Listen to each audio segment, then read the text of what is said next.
நான் எதை சொல்கிறேனோ அதற்கு நீ கீழ்ப்படிய வேண்டும். அல்லாஹ் நாடுவது இதுதான். இப்படி இருந்தோம் என்று சொன்னால் அல்லாஹ் நம் மீது செய்யக்கூடிய ரஹ்மத் அளவில்லாமல் இருந்து கொண்டே இருக்கும். ஆனா சிந்திக்கிறது இல்லை. கொஞ்சம் காசு பணம் வசதி வாய்ப்பு வந்துருச்சுன்னா இவருடைய நடையே வேற, உடையே வேற, பேச்சே வேற. மற்றவனெல்லாம் மனுஷனை மதிக்கவே மாட்டாரு. இரவு அல்லாஹ்வுடைய கஜனாவிலிருந்து இவருக்கு டைரக்டா எல்லாமே இவருடைய பரம்பரைக்கு இறக்கி கொடுத்த மாதிரி நடப்பார். கணியத்திற்குரிய சகோதர பெரியோர்களே, யூனுஸ் அலைஹிஸ்ஸலாத்து வஸ்ஸலாம் அவர்கள் ஈராக்கில் உள்ள டைக்ரீஸ் நதியை ஒட்டிய நைனுவா என்று சொல்லப்படுகிற நகருக்கு நபியாக அனுப்பப்பட்டார்கள்.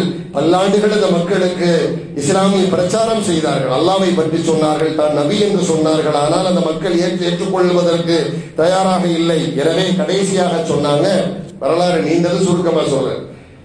கடைசியாக சொன்னார்கள், நீங்கள் இறைவனை ஏற்றுக்கொள்ளவில்லை என்றால் எண்ணி 3 நாள்ல உங்களுக்கு வேதனை வரும்னு சொல்லிட்டு அங்கிருந்து போயிட்டாங்க.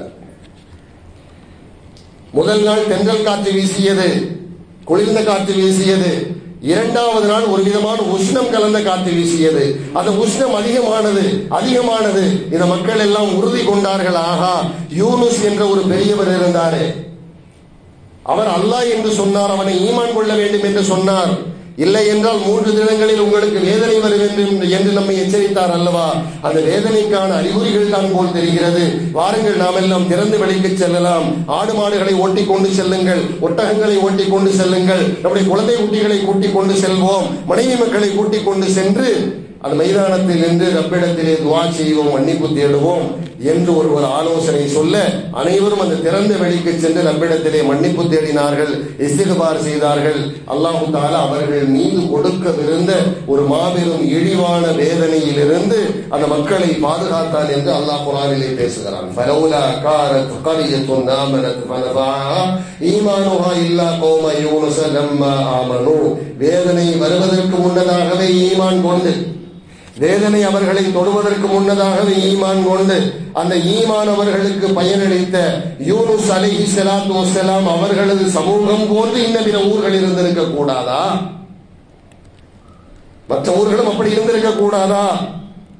யூனுஸின் சமூகம் ஈமான் கொண்ட போது இந்த உலக இழிவான வேதனையிலிருந்து அவர்களை பாதுகாத்தோம். அல்லாஹ்வை நம்புங்க. அல்லாஹ்வை நம்புறதுன்னு சொன்னா அல்லாஹ் இருக்கிறான் அப்படின்னு சொல்லிட்டு போறதல்ல, அதில் ஒரு உறுதி. அந்த உறுதி நமக்கு எப்பொழுது வருமோ அப்பொழுதுதான் நான் முழுமையாக ரப்பினால் பாதுகாக்கப்படும். இப்போ அல்லாஹ் பாதுகாக்கிறான்.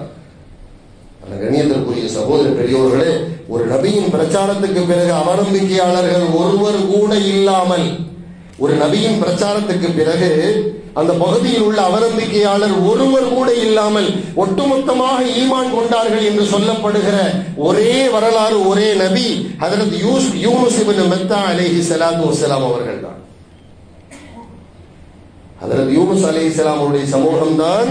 அந்த சமூகத்தில் உள்ள அவநம்பிக்கையாளர்கள் ஒட்டுமொத்தமாக ஈமான் கொண்டனர். அல்லாஹ் குர்ஆன்ல பேசும் பொழுது 1,00,000க்கும் அதிகமான நபர்கள் யூனுஸ் அலைஹிஸ்ஸலாம் அவருடைய சமூகம் ஈமானுக்குள் வந்தது என்று அல்லாஹ் பெருமைப்பட பேசுகிறார். ஒரே நேரத்தில் 1,00,000க்கும் மேலான மக்கள் ஈமான் கொண்டார்கள் என்று சொல்லப்படுகிற நபிமார்களின் வரலாறுகளில்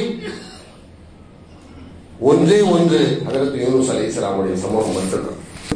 அந்த அளவுக்கு அவர்கள் தொடர்ந்து ஈமான் கொண்டிருக்கிறார்கள். கண்ணியத்திற்குரிய நல்லோர்களே, ஆக இப்படி இறைவனின் மீது அசாத்திய நம்பிக்கை நமக்கு வர வேண்டும். நம்முடைய பொன் மீது, பொருள் மீது, மனைவி மீது, மக்கள் மீது சில பாசம் இருக்கலாம், நேசம் இருக்கலாம். இதுவெல்லாம் தடையல்ல. அவர்கள் மீது பிரியம் வேண்டும், மஹப்பத் வேண்டும். இதுவெல்லாம் விஷயம் அல்ல. நான் சொல்ல வருவது, படைத்த ரப்பை எக்காலமும்